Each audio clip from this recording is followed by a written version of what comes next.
کراچی سندھ کا دارالحکومت، پاکستان کا معاشی ہب اور بندرگاہ کی وجہ سے ایک منفرد حیثیت کا حامل شہر ہے، جس کی آبادی 2017 کی مردم شماری کے مطابق 1,49,10,352 نفوس پر مشتمل ہے۔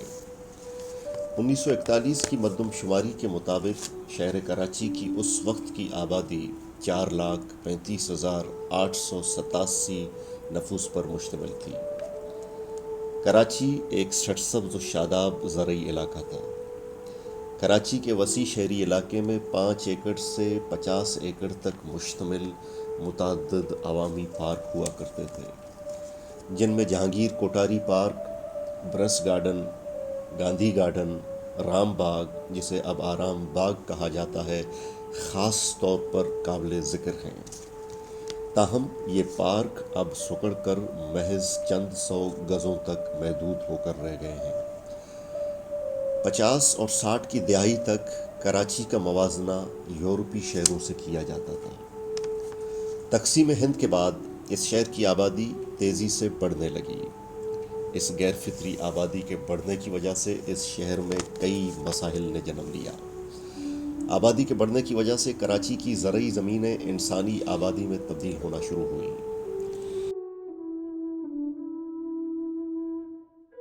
ممکن ہے کہ میری گفتگو میں اعداد و شمار کی سپورٹ میں نہ دے سکوں آپ کو، لیکن یہ کہ جو چیز نظر آتی ہے، مطلب میں اس کو اس طرح سے شروع کرتا ہوں کہ میری پیدائش کراچی میں ہوئی۔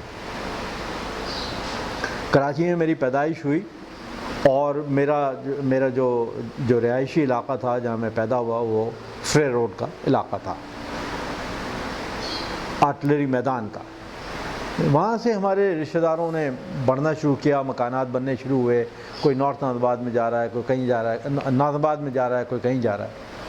وہاں پر ایک چیز جو شاید ہمیں عین شہر میں نظر نہیں آتی تھی، وہ چیز ہمیں نظر آنے لگی کہ ان علاقوں میں گائے بکریاں جو ہے وہ چر رہے ہیں اور پھر شام کو وہ جا کر اپنے باڑوں میں جو ہے وہ اکٹھا ہوتے ہیں۔ وہ چیز ہمارے لیے ایک نئی بات تھی، ہمارے زندگی کا چونکہ وہ حصہ نہیں تھا۔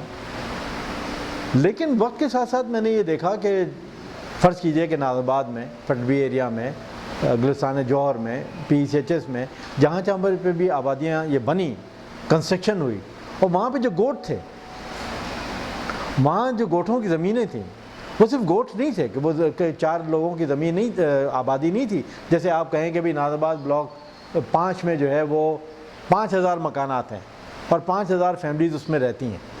ہر آدمی اپنے گھر کا جب دروازہ بند کرتا ہے تو سوسائٹی سے کٹ جاتا ہے، دنیا سے کٹ جاتا ہے۔ جب وہ باہر نکلتا ہے تو پھر وہ دنیا سے ملتا ہے۔ لیکن گاؤں کی آبادی کی جو روایت ہے وہ تو اس طرح سے نہیں ہے۔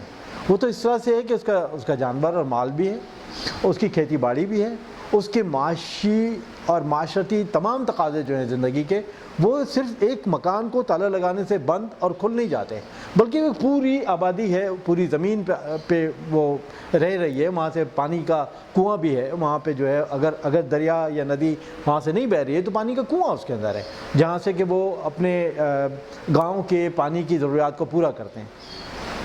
لیکن آج جب میں ان جگہوں کو دیکھتا ہوں تو مجھے دکھ اور افسوس کے علاوہ کچھ نہیں ہوتا۔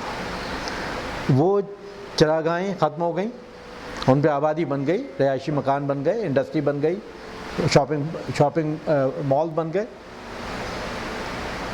وہ بلوچ یا سندھی جو وہاں پہ رہائش پذیر تھا، اکثر اس میں سے چلے گئے، لیکن جو وہاں رہ گئے وہ اور ان کا جانور، وہ کچرے کے ڈھیر پہ جیتے ہیں۔ رفتہ رفتہ اس شہر میں جنگل درختوں کی جگہ عمارتیں اگنا شروع ہوئیں۔ ان عمارتوں کو بنانے کے لیے ریتی بجری کی ضرورت پڑی، جسے ملیر، لیاری، تھدو اور ہب ندی سے حاصل کیا جانے لگا۔ بے دریغ ریتی بجری کے اخراج کے باعث زیر زمین آبی ذخائر شدید متاثر ہوئے۔ رفتہ رفتہ کھیت ویران ہونے لگے اور باغات اجڑنے لگے، اور صورتحال اس نہج تک پہنچی کہ کراچی کے جس کا موسم انتہائی معتدل اور خوشگوار ہوتا تھا، اب آگ کا گولہ بنتا جا رہا ہے۔ جو ایک لوکل ٹرک فارمنگ ہے وہ بہت مؤثر انداز میں پورے شہر میں پھیلی ہوئی تھی، اور ہمارے اس شہر میں ملیر میں although I was a very small child at that time, میں ارلی 1970s کی بات کر رہا ہوں، لیکن بہت ہی لہلہاتے کھیت میں نے ملیر میں دیکھے ہیں. میں نے بہت پھلوں سے لدے ہوئے درخت دیکھے ہیں، اور یہ سب چیزیں میں تقریباً 40-45 سال سے اپنی زندگی میں دیکھ رہا ہوں. پھر تقریباً مجھے 30 سال ہو گئے ہیں گڈاب، ملیر، درسان و چنا اور کاٹھور میں کام کرتے ہوئے. اور زرعی زمینوں کے بارے میں ہمارے ڈپارٹمنٹ نے الحمدللہ بہت کچھ کام کیا ہے، جس کا نتیجہ یہ ہے کہ ہم نے کچھ چیک ڈیمز بھی انیشیٹ کروائے تھے گورنمنٹ آف سندھ سے، کچھ بڑے ڈیمز بھی جنہوں نے جو لوکل انڈر گراؤنڈ واٹر ایکویفر ہے اس کو ریچارج کیا ہے. تو الحمدللہ کچھ علاقے بحال بھی ہوئے ہیں. لیکن ریتی بجری کے اس مکرو دھندے نے پورے کراچی میں اس ریتی بجری سے تمام بلڈنگز بنی ہیں، لیکن انہوں نے ہمارے پورے زراعتی نظام کا تباہ و برباد کر دیا. ہمارے جو بیچارے ہاری تھے، ہمارے جو کسان تھے، فارمرز تھے، ان تمام کی زرعی زمینیں تباہ و برباد ہو چکی ہیں. جو سینک بیوٹی تھی گڈاب کی اور ملیر کی، جو لوگ دیکھنے کے لیے آتے تھے، لوگ پکنک کرنے کے لیے آتے تھے، وہ بڑی بدقسمتی کے ساتھ اس سینک بیوٹی کو بھی ہم نے اپنی انسٹیٹک سینس کی وجہ سے اس کو بھی ختم کر دیا. اگر آپ دیکھیں تو کراچی میں 50s کا اگر آپ زرعی سینسس اٹھا کے دیکھیں تو کراچی میں چاول بھی اگتا تھا، کراچی میں خوبانی بھی ہوتی تھی، کراچی میں آلو بخارا بھی تھا، کراچی میں سیب بھی لگتے تھے، اور کراچی میں طرح طرح کی فصلیں ہوتی تھیں. لیکن اب کچھ مخصوص فصلیں بہت ہی کم ایریا پر اس وقت پھیلی ہوئی ہیں، اور ان کو بھی بڑی مشکل سے بچایا جاتا ہے. ایک تو پانی جو ملیر کے ایریا میں جہاں ہم نے 30 فٹ پہ، 50 فٹ پہ، 20 فٹ پہ پانی دیکھا تھا، اب پانی جو ہے 500-600 فٹ پر بھی آپ کو نہیں مل رہا. 2014 سے شدید گرمی کی لہروں کی لپیٹ میں ہے، اور گرمی کی شدید لہروں کے دورانے میں ہر سال اضافہ ہو رہا ہے. رواں سال مئی میں درجہ حرارت 45 ڈگری تک جا پہنچا اور مسلسل 2 ہفتے تک برقرار رہا. موسم سرما کے دورانے میں بھی زبردست کمی واقع ہوئی ہے، جس کے باعث موسم سرما کے میوہ جات اور فصلوں کی پیداوار میں بھی نمایاں کمی دیکھنے میں آ رہی ہے. شہر کراچی میں کنکریٹ کا یہ جنگل مسلسل پھیلتا جا رہا ہے، جس نے اب بدقسمتی سے سرسبز و شاداب ملیر کا رخ کر لیا ہے. سندھ سرکار نے انتہائی بے رحمی کے ساتھ کھیرتر نیشنل پارک کے وائلڈ سپورٹ ایریاز کی ہزاروں ایکڑ زمین سرکاری اتھارٹی اور بیریا ٹاؤن کو دھان کر دی ہیں، جس کی بنیاد پر ان میگا ہاؤسنگ پروجیکٹس کے مالکان نے ملیر کی کئی ہزار ایکڑ اراضی پر قبضہ کر لیا ہے. کچھ سالوں سے آپ دیکھیں کراچی میں ہیٹ اسٹروک جو آ رہا ہے، اس کی سب سے بڑی وجہ ماہرین نے قرار دی ہے کہ کراچی کے اندر جتنے بڑے بڑے درخت ہیں وہ کاٹے گئے ہیں ان کے، اور یہ گرین بیلٹ ملیر کا جو تباہ ہوا ہے اس کی وجہ سے کراچی میں جو گرمی ہوئی، جیسے سینکڑوں لوگ جو ہیں وہ اس گرمی کی وجہ سے مرے ہیں. اب یہاں پر 35,000 ایکڑ زمین ہے، وہاں پر جنگلات ہیں، ان سب پورے جنگلات کو ختم کیا جا رہا ہے، جو ماحولیات پر بہت زیادہ منفی اثرات ثابت ہوں گے. میں کراچی کے مختلف ایریاز میں جاتا ہوں، لیکن جو میجر ایریاز ہیں وہ ایک تو سی کا سائڈ ہے، پورٹ قاسم کے مینگروز کے جنگلات ہیں. دوسرے جنگلات جو ہیں وہ کھیرتر نیشنل پارک اور وائلڈ لائف سپورٹ ایریاز جیسے گڈاب، جیسے کاٹور. ہم میگا کنسٹرکشنز کر رہے ہیں کیونکہ کراچی اب بڑھتا حیدرآباد کی طرف جا رہا ہے، دوسری طرف ہب کو ٹچ کر رہا ہے. اگر اس طرف دیکھیں تو ٹٹا کے قریب پہنچ گیا ہے. تو ہم جو ریمیننگ ایریاز ہیں، جو پروٹیکٹڈ ایریاز ہیں بائلا، ان کو ہم ڈسٹرکٹ کر رہے ہیں، اور ہر سال گرمی کی شدت میں اضافہ ہو رہا ہے. اس سینس میں اگر دیکھا جائے تو جنگلات یا درخت ہی کراچی جیسے شہروں کی بقا ہیں، اور وہ کٹتے کٹتے اب جو پروٹیکٹڈ ایریاز ہیں وہاں تک پہنچ گئے ہیں. کرنٹلی 2 بہت بڑے میگا پروجیکٹس ان ایریاز میں کام کر رہے ہیں، جن میں اتفاق سے میں وائلڈ لائف کے لیے جاتا رہا ہوں اور جاتا ہوں، اور کرنٹلی بھی ہمارے وزٹ ہوتے رہتے ہیں. تو پچھلے سالوں کے بنسبت ہم روز بروز اس فیلڈ میں ناکامی کی طرف جا رہے ہیں. اس کے سبب یہ ہیں کہ